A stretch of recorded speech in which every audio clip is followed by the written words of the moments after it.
Welcome aboard The Nichole Show with host Nichole Hamilton.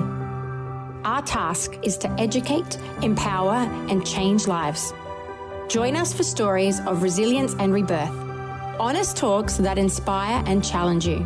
Are you ready to make a move? It begins now. Welcome back, my superstars. I am in the studio today across the country with a beautiful friend and fellow coach and beautiful boss babe mother, Jess Newman. I met her through another mutual coach of ours, Miranda, and we just had that, soul sister spark. And when I get to drop in with like-minded mums doing this authentic work and, really collabing, I think there's some beautiful conversations that can be shared across the frequency. So thank you so much for taking time out of your day to be with us. But I'd love you to introduce yourself to our listeners, Jess. All right. Thank you so much for having me.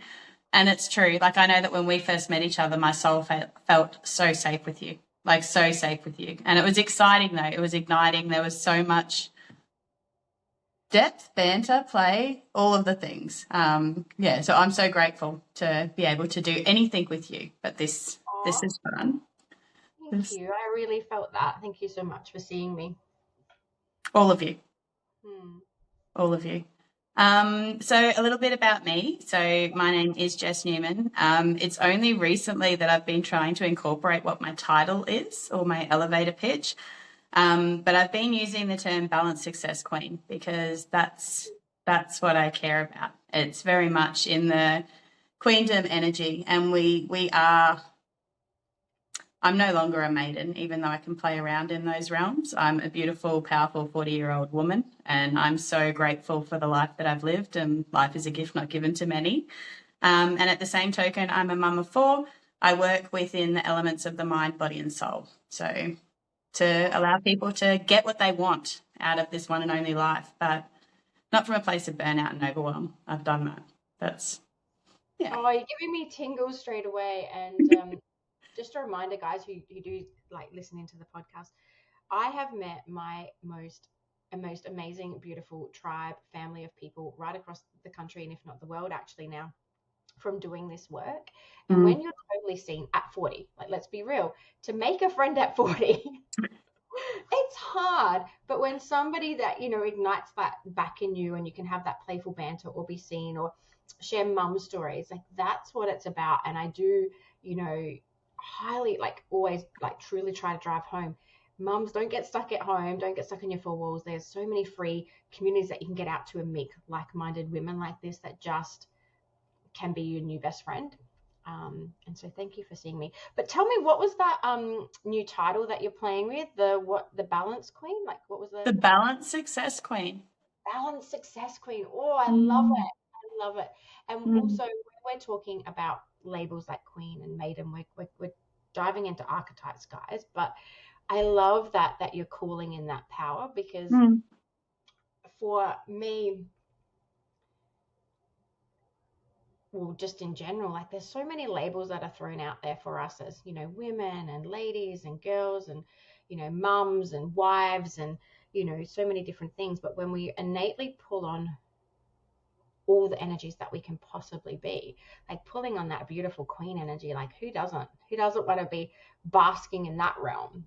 So I really celebrate you for acknowledging your own expansiveness and your own power and your own beauty, because it's not a given. It's something that we have to work on. Well, I believe, my perception is, it's something that we either forget, but when we come back into the energy of what we could possibly feel and be like queen, I can see you just radiate. So that's a new, I love it. Love that title for you, Jess. It's a lot of courage, though. It takes a lot of courage. And even they're creating friendships at 40. I'll be very, very real with you. The version of me that showed up when we first met had laid down her swords, had laid down her shields, had dropped all her protection, and was quite willing to show up vulnerably, authentically, all of myself, my good, my bad, my whatever. There's such a level of ownership that comes from it. And before I was able to get to the queen stage, I had a big belief system around the queen was like Alice in Wonderland's queen, like that off with their head. And the Like a really relationship, nasty queen. well, and it's tricky, right? Because I've been doing a lot of work around the masculine, the feminine, the balanced masculine, the balanced feminine, and all of these parts. And I never realized until the last few years just how much a lot of my fears of stepping into success wasn't actually around the men, it was around the other women, because a lot of like teen age growing up, the ones who ripped you to shreds were actually the women who would sit at your kitchen table or sit in your house or, you know, come in. And it was heartbreaking for me to realize that. And so stepping into your truth is around the fact that even if some people choose to go low, you go high. And that, yeah, there's a lot of power there. And so it's queen or it's empress or it's an energy around, like we are that energy within our family, within our business, within our home, within our society, within our children, within all of these things. And there's so much. Yeah, it's bigger than a word. Anyway, it feels like it's a bit of a movement. I love that. And Mm. I just want to go back and unpack that with you because you're right. Sorry. Beautiful, you're fine. Beautiful friendships that, that we are cultivating do take deep vulnerability. And, from obviously being in a coaching space and doing a lot of our own personal development, that takes courage. You're right. It takes courage to let somebody see you, especially a total stranger. Here's my good parts, here's my dark parts, love all of me. But through the work, I think that's where it cultivates beautiful people that you do.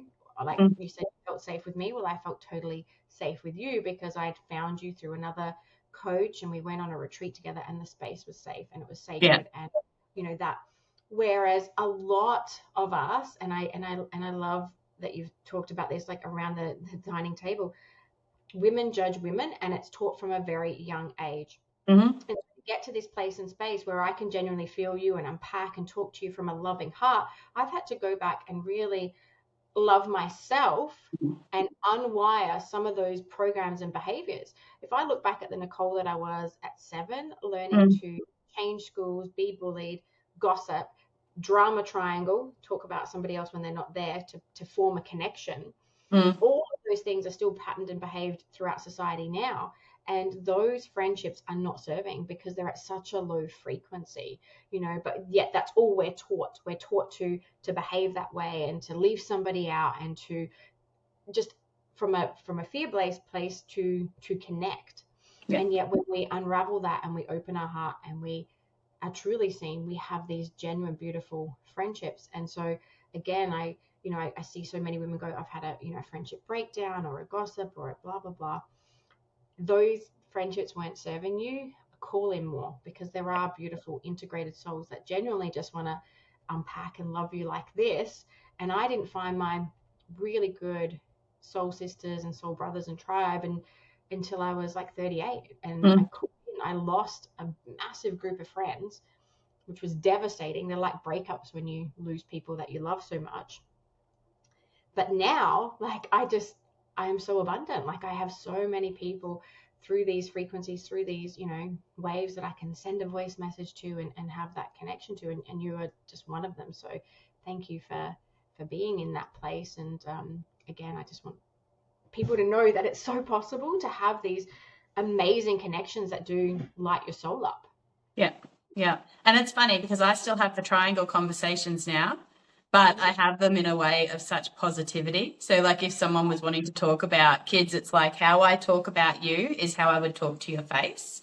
There's nothing that isn't said. And on the other side of that as well, I've learned a lot around repair, and I'm very, very consciously aware of the version of me that I bring to the table, if that makes sense. So communication and the comprehension of the things that I'm saying is really, really important. So yeah, operating from a place of wholeness and completeness as opposed from a place of my wounds and my Correct. hurt.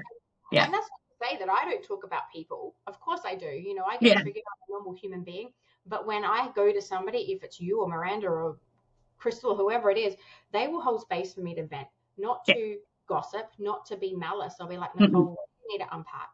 And then Yeah. how are you going to resolve and repair that with that other human that has triggered you?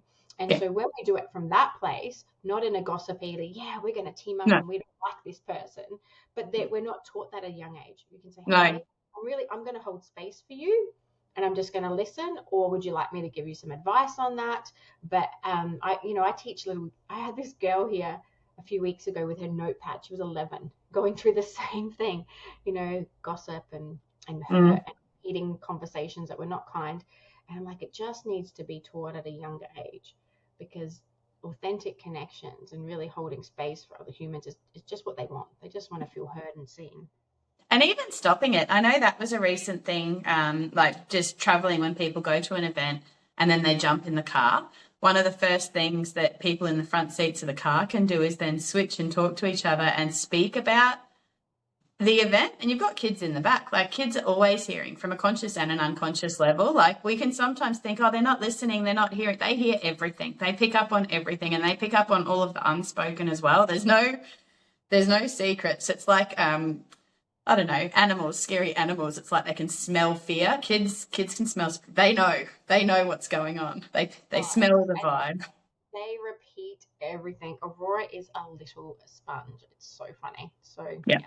so Yeah. beautiful. And so just stopping a lot of those things in their tracks, even if you're thinking it, that's amazing that you're allowing yourself to reprocess or think, but not everything we think needs to be given a voice, especially if it's, Actually, if it's unkind or it doesn't need to be.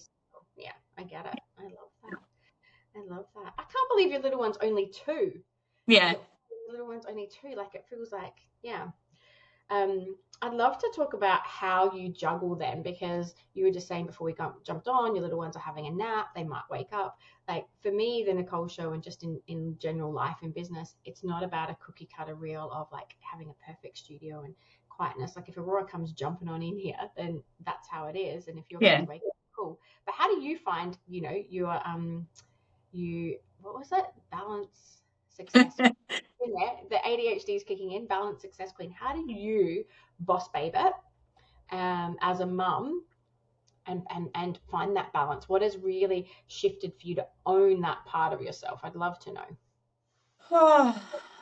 I think the biggest thing was really dropping around a lot of the expectations that I thought I had to have based on what I thought people who weren't even real thought that I needed to be. I know that's kind of a nuanced thing, but a lot of the things that I was pushing myself to be was based on what I had a belief around what I needed to look like in order to be successful, how I needed to behave, how I needed to show up, even where my clinic space was or my office or whatever it is. And at the essence and the truth of all of that, a lot of those beliefs weren't serving me completely. So I thought I needed to tick all of these boxes instead of just incrementally showing up and doing the best that I could toward a soul-based vision.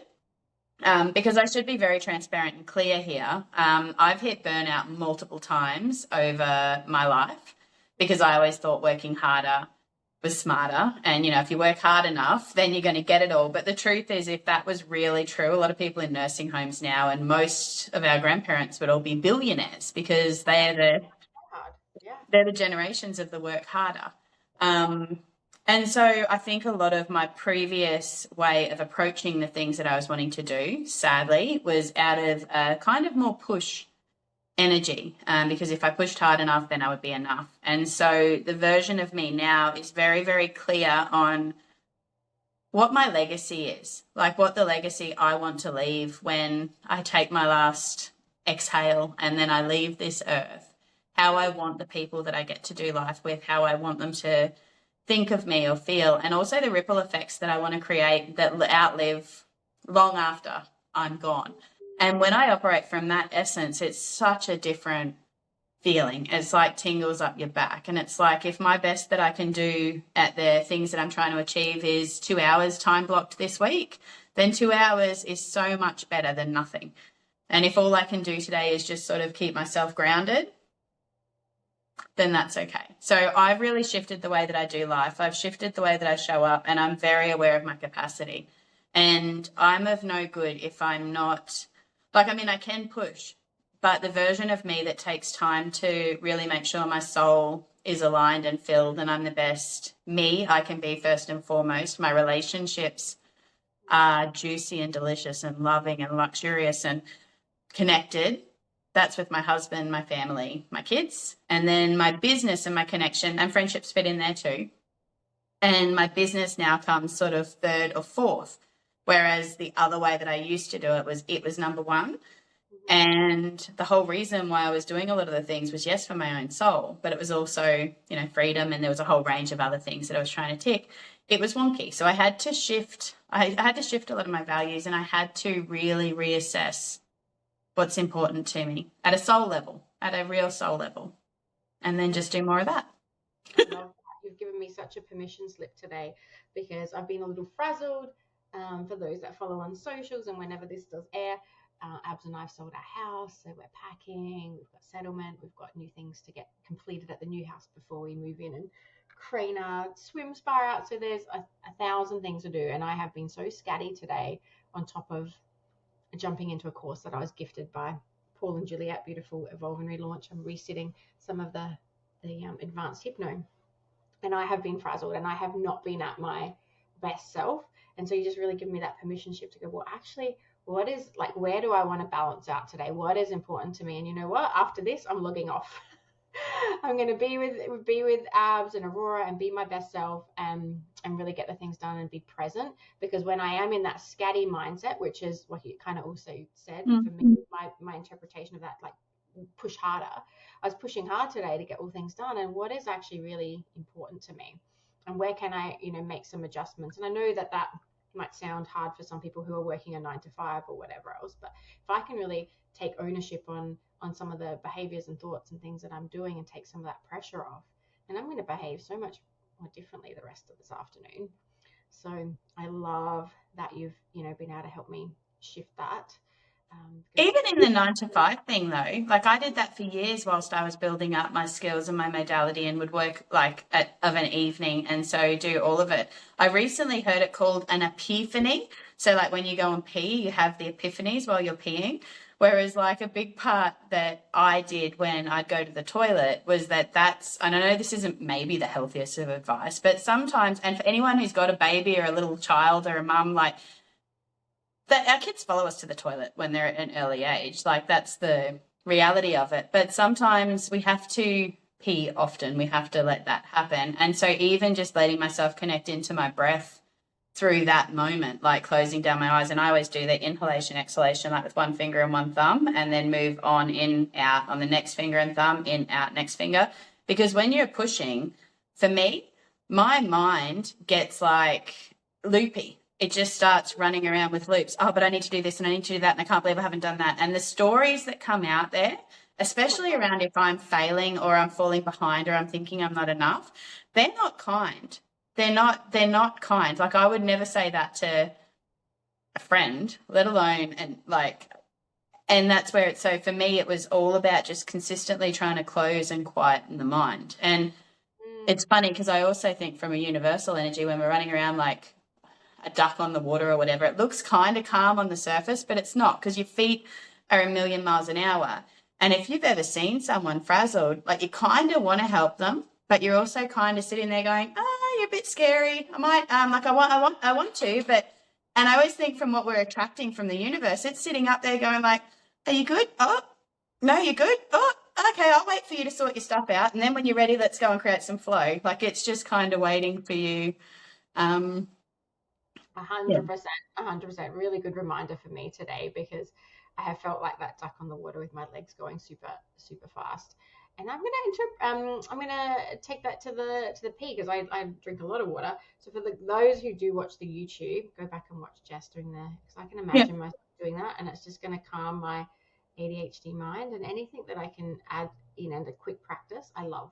Anything that I can add in that's just super quick and grounding, I'm all about it.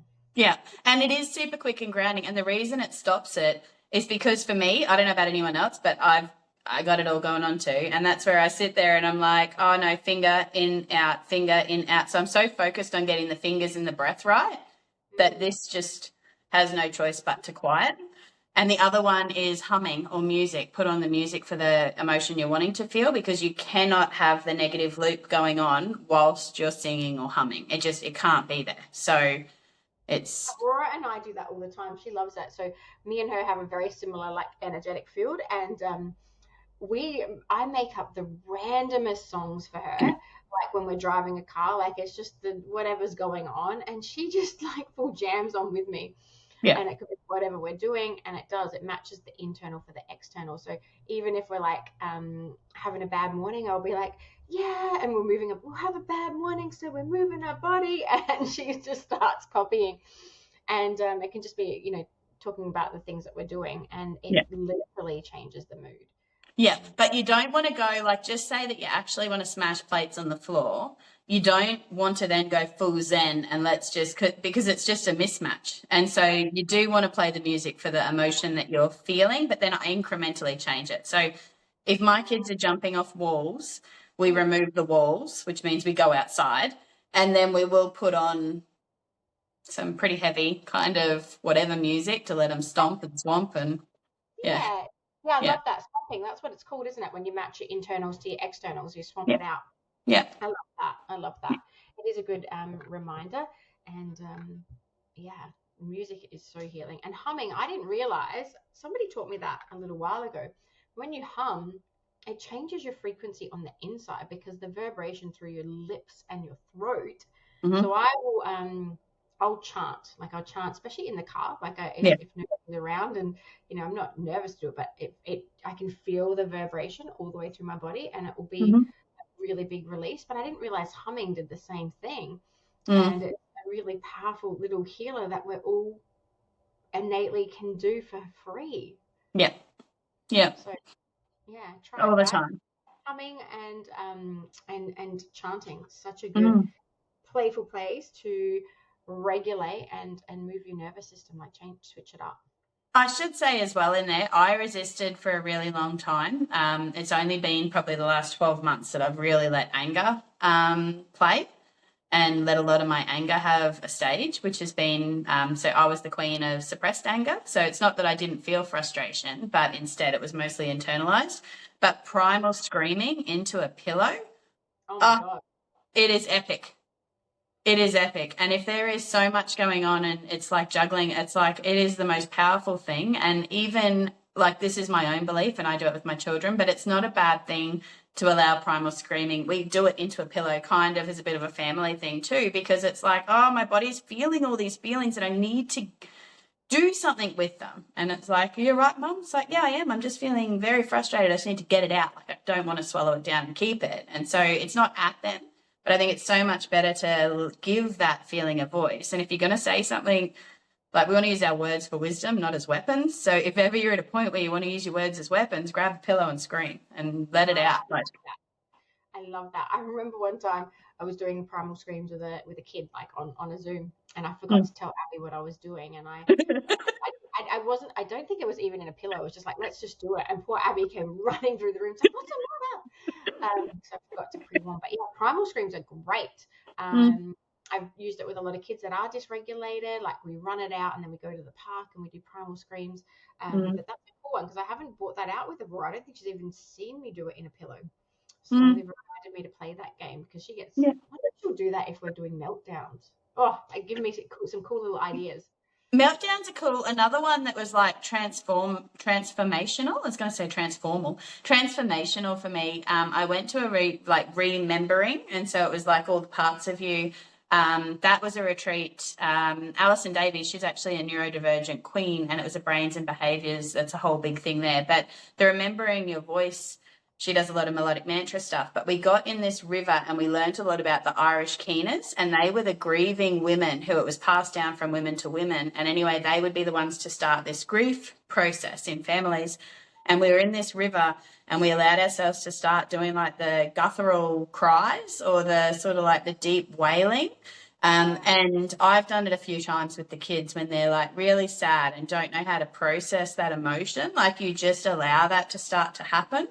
And some of the release that came out of that, like if you just imagine a movie scene that you see where, say, a woman's child had been killed and you hear that noise, like you feel it. And yeah, there's something really quite powerful of it, like from it. I know for me it was a huge, because we've all got stuff that we grieve. And children always. And children, even if it's grieving the things that never were or never could be, like there's all kinds of things around that. And so that's It's a powerful tool when there's a lot of deep sadness.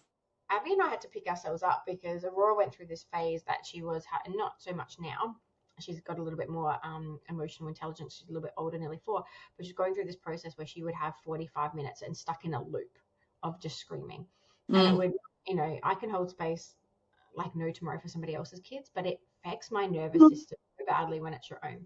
And so you try all the things, and Aurora's completely different to how my older boys were.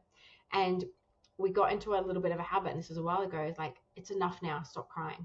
And I know now we shouldn't say that, but she got to the point that she'd be like, but I want to cry, and we're like, oh fuck, don't say that. We're like, of course baby, you can cry, but can you please cry and we still do the things, or can you please cry and not scream at us? And so unpacking that. And I like the word meltdown. Some mothers and neurodiverse people don't like, but that's just a word that we feel comfortable in our house. And the other day, because she went through this phase where she wasn't eating at all, she would only eat McDonald's ice cream, yogurt, and milk. It was 6 weeks of like torture because we were so worried and all the appointments. And if you went to McDonald's when they were cleaning the ice cream machine and it wasn't working, the 45-minute scream in the back of the car, you can't. It doesn't matter how zen you are, you cannot maintain a calm thing when there's a 45-minute screaming match. And only a few weeks ago, Raw started eating again, and I was on the phone and I was like, oh no, the ice cream machine's broken again, or like being fixed. And I said, it's okay. I said, but just be prepared. Aurora's about to have a meltdown. And she just looked up at me and she goes, no, I don't have a meltdown. I'll just have chippies. And I was like, like she worked it out and said, oh, okay, well, because you can be grumpy that it's not available. I understand that. But holding space and unpacking the emotions that are there, so important. And even as a mum, I don't get it right every single time, but I do listen to the words and the unpacking of those emotions after, so that Aurora feels heard. And we go through it. It's so interesting, the emotions and they feel at such a young level. Hey everyone, Nichole here, and I hope you're enjoying today's episode. I just want to take a quick moment to talk to you all. If you're finding value in our conversations and loving the raw, honest dialogues we're having here, I've got a small favor to ask. This podcast is a passion project for me, and there's nothing I love more than bringing these stories and insights to you. So if you haven't already, would you consider subscribing to our show and leaving a review? It's completely free and it doesn't take much time, but it really helps us in 2 big ways. It's getting the podcast in front of more listeners, which keeps our community growing. It helps us attract more amazing guests, which means we give you more value in the episodes we bring to you. Just hit that subscribe button, drop us a review, and let's keep these conversations flowing. But that's why it's our job to sort of, and it's easier said than done, I know this, but that's why it's a lot of our work to work out how to regulate ourselves, and also even understand the ways that we didn't have certain things mirrored to us at certain times. And that's where we need to sort of reparent ourselves whilst we're also reparenting other children. And that's been the most confronting thing for me. Correct. I do know, probably holding the 2 polarities, like my mum did the best that she could. And from a patriarchal standpoint, she did better than what was done to her. And being able to hold that, but also know a lot of the things that were done to me were not okay and were not right, but also I can't then pass on those things. So there's a whole, it's like, oh no, just regulate yourself. And it's like, okay, but there's a lot of beautiful work that we get to do. And I can be Mary Poppins until about 7 o'clock, 7:30. And then it's done. Mary Poppins is done then. Yeah. I get it. And my coach, he explains it really well. So you imagine that, our grandparents and our parents, they've got those old maps, the old directories, that the actual pages, and they have to turn them around and find them. And if they wasn't, they're driving to a new suburb, the map's not there and you have to kind of figure it out. Whereas, us, we came through the map UBD period, but then we got upgraded with Google Maps. Yeah. And so we know now, if we don't know what we need to know, we can go find it somewhere. And yet then our kids are actually growing up in a completely different thing where they've already got the chip and they get the upload straight away. So we've got to kind of catch up to parent them how they need to be parented, whilst understanding there's some beautiful, maps are always maps and the directions are the directions. However, when there's a detour, when there's an upgrade, we kind of need to follow that. And I love Yeah. that map. I was like, oh my God, yes, correct. My grandparents are offering, working off a way different map than what we're working now. And so they were doing the best that they can. And our little ones, they're operating on a completely different system, and it's up to us to kind of catch up and parent them the best that we can. And they always teach me something. Like Aurora's so funny, so I'm going to share this. I'm going to share this story. I don't have to. I feel cold, poor Abs. But anyway, we talked to Aurora because she knows that Abby carried her, and I had 2 cesareans, and we talked to her, and she's understanding anatomy now. Like she's got 2 mums, and we have vaginas, and boys have penises. And then she's telling people at daycare, yeah, I came out of Mummy Abby's vagina, and she had to get cut out because she did. She had a big head, like she literally had to. And so last night, as you're talking, you reminded me of this before when you're talking about kids and peeing. Abby's going to the toilet, Aurora's obviously following her, and she's like, turns her head, I came out of your vagina, Mum. Yeah, you did. And she goes, and I was cut out. And Abby's like, yeah. And she just stopped, and she goes, wow. And she had her little hands like under her chin. Wow, it's so beautiful. And Abby's like, what? She goes, what's so beautiful? She's like, your vagina. But it's the innocence of that, because the power in, like, I was just like, it is though. Yeah. Like, life, like I was like, where did this little Dalai Lama come from that was so in touch and so spiritual and so engaged with her mother there, going, wow, I came out of there and it is beautiful. Like I was like crying in the shower this morning thinking, how cute is that they can understand that on a spiritual and mental level. I'm sure that conversation's going to come out somewhere else. That's probably but not it should be honored. Like I know it wasn't until my late 30s that I started on my own feminine embodiment journey, and part of the processes I went through there was like get a mirror and have a look. And I deep dove straight in there and like went, okay, let's what a beautiful energy. And there's so many books around it, but it's a powerful and amazing place. And I didn't mean to go down this path with it, but it's interesting. It's sad the disconnect that we have from our divine feminine essence. And feminine isn't all weak and flaily and save me energy. It's not that. Like it is graceful and beautiful and flowing, but it is also a woman who knows her worth and her value and what she wants. There is such an understated power in that. And I think the more that we appreciate, like we should all love on our beautiful vaginas, because they are every part of us, absolutely every part of us. And I was just in awe of her little Dalai Lama kind of moment there of wow, it is beautiful. And to understand the concept at not even 4, I was like, yeah, it is, baby. You did come out of there, and it is the most amazing thing on the earth that creates creates life. We come out of there. Well, the layers of shame that we add on to that, I guess, through our journey before you get to, often the shame attached to that isn't even ours. And that can be, So hopefully we've eradicated that for her, because we do love our bodies in this house, and it's been a journey for me to learn. But it's just, I don't know. I watch and I try and be a fly on the wall how I was with my older kids and how much I've changed now. And it really is a journey, and all kids teach me something new pretty well every single day. That map that you were talking about, like it's okay if we take a wrong turn. And I think that's one of the biggest lessons that we can teach to ourselves and every human. It's like, oh, it's no bother. I just have to do a U-turn. Is everyone okay? Like we just want to acknowledge the turn that we made, and we do want to actively repair it. So we're going to make mistakes in every way. That's friendships, that's parenting, that's humaning. Like, yeah, I love that. Do the U-turn. Are we all okay? Yep, we've got this. Okay. Yeah. Oh, I love that. Does anyone want a cuddly blanket? Do we want to drink water? Do we need to get out and have a chat? Like, what do we need? And then let's keep going. I want to add another catchphrase in there, guys. So we're going with UBDs and U-turns. One of my other clients, Jules, so if you're listening to this, Jules, it is you I'm talking about. No, Rose. Oh, I got the name wrong again. Similar thing. But anyway, it was a whole thing about when you get stuck in a thought pattern. When you get stuck in a thought pattern, it's get off the roundabout. You know that spiraling we were talking about before? And I just think that's a really cool like catchphrase that I'm going to use for my own brain, because I can quite often get in a little rabble in in my thought process of how many things I have to do, or the pressures I'm putting on myself. Get off the roundabout. And like, I think it's really, really cool. And I did say it to Abs the other day, because she can go into a bit of a spiral too.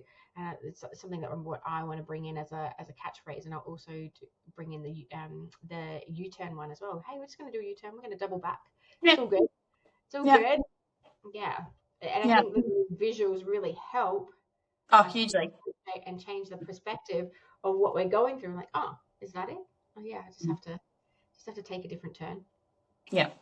Yeah. I did one, I don't know if it was the same in South Australia, but I remember in Queensland in primary school, we would constantly be told if you got like caught on fire, you want to stop, drop, roll. Like they would tell you, like, don't run if you're on fire. I'm still yet to have caught on fire, but it's something that I have in my head. Let's not manifest that, please. No. Well, it's good fire that I have now. Like I love my fire energy and I love the sparks, and yeah, I'm not burning, no bushfires here. But there was a long period of time, because I spent so long, like a decade, doing mindset work, like a lot of mindset work and hypnotherapy and psychotherapy, Jessalt therapy, all of the therapies. So personal development was my jam, because at the heart of it, a lot of that was the better my mind was, then the whole thing could work. But it wasn't until a fair few years on in the journey I worked out the beauty of the mind and the body and the soul. They all need to sing together. It's not that the mind's not important, it is, but we need the body and we need the soul. So we need all three. And so the stop, drop, roll thing for me, when I was very in my head, I'd sit there and there was so many times that I'd watch, because I wanted to quantum leap where my life was to really where it is now.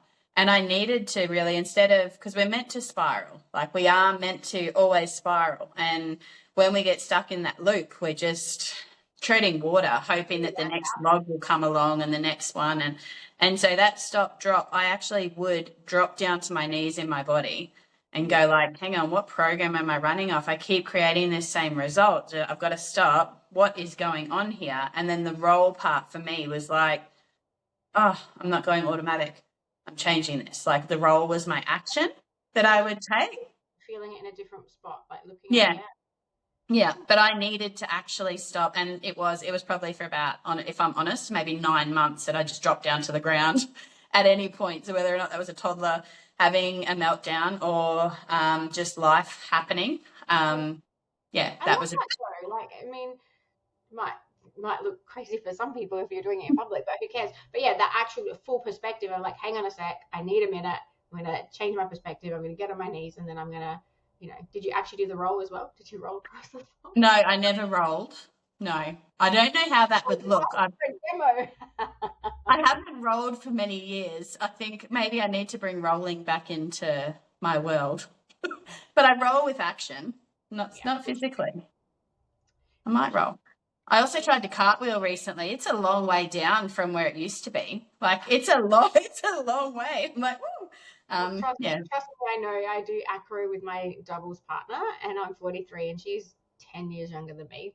Yeah. And I forget because I don't feel 10 years older, but then I'm like, oh my God. And yeah, trying to do handstands and cartwheels and different things. And then I look at Insta and I think I can, but you know what, that stop, drop and roll actually made me think that could be a game for our dance studio with kids. Like we can make that emotional game, like stop. And then we're going to drop it. And then, then we can roll it out, and kids would actually do all that. Yeah. Not with the fire thing included, but you could make that into such a game. I'm going to take that to the Well, we play with it. We play with it a lot, because I know for me, like the times when I decided to really incorporate that, we had a lot going on in life. Our house had been damaged in a cyclone. My husband worked away. I'd had foot surgery, 2 little toddlers.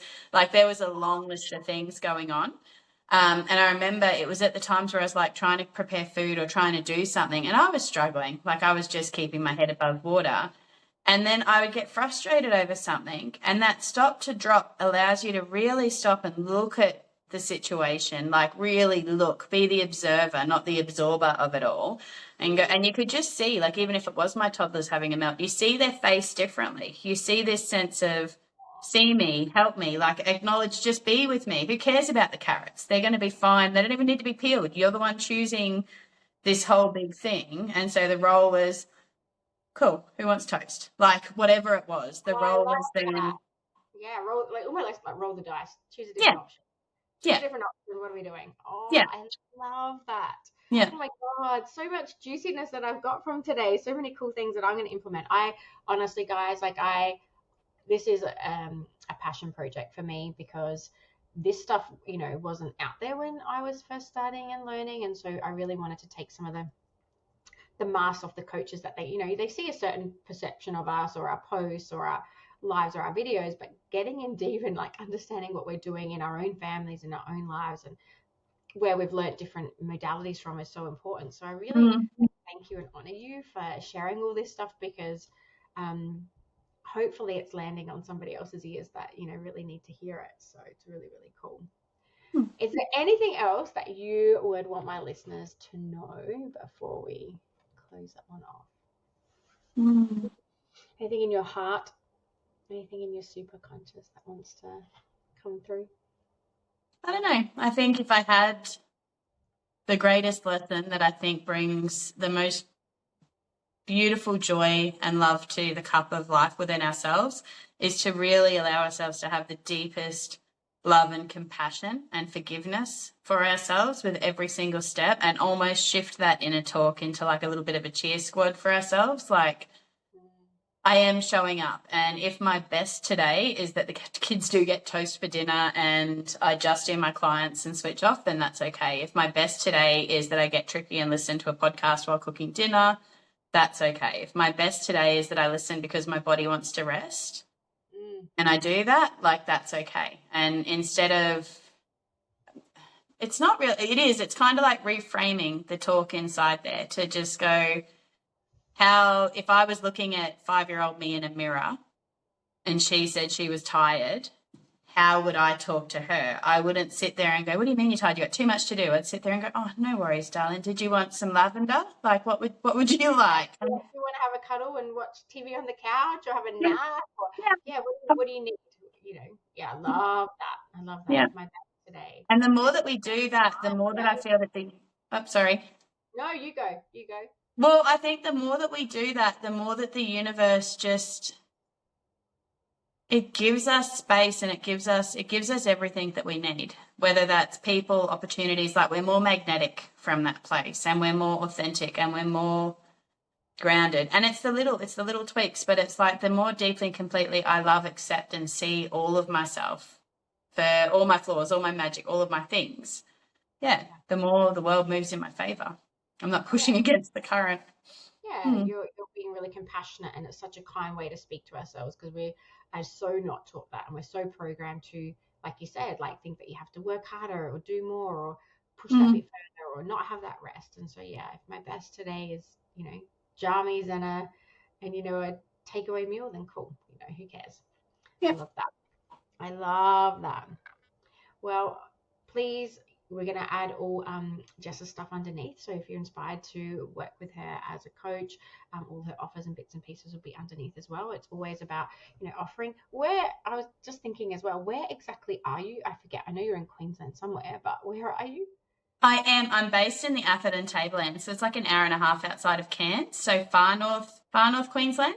All my group offerings are online, but I'm a kinesiologist, major like mostly emotional and metaphysical kinesiology, so that's linking into the blockages in the body. And I do a clinic here a few days a week, but most of my coaching is online all over the world. Yeah, we love that. We love that. Yeah. And so everyone will be able to find you underneath. If you guys have any more questions for us, I really want to, continue this labor of love and bring to you. So if we dived into so many different places and spaces, if anything sparked your interest, whether it's self-love, all those kind of things about women or the goddess energy, the queen energy, please hit us up because we could probably talk about this stuff for hours. We want to keep it nice and short so that you can listen to as many bits and pieces as you desire and keep your attention. But from my heart to yours, I'm sending unconditional love to you, Jess, and to all the listeners. And stay tuned for the next one.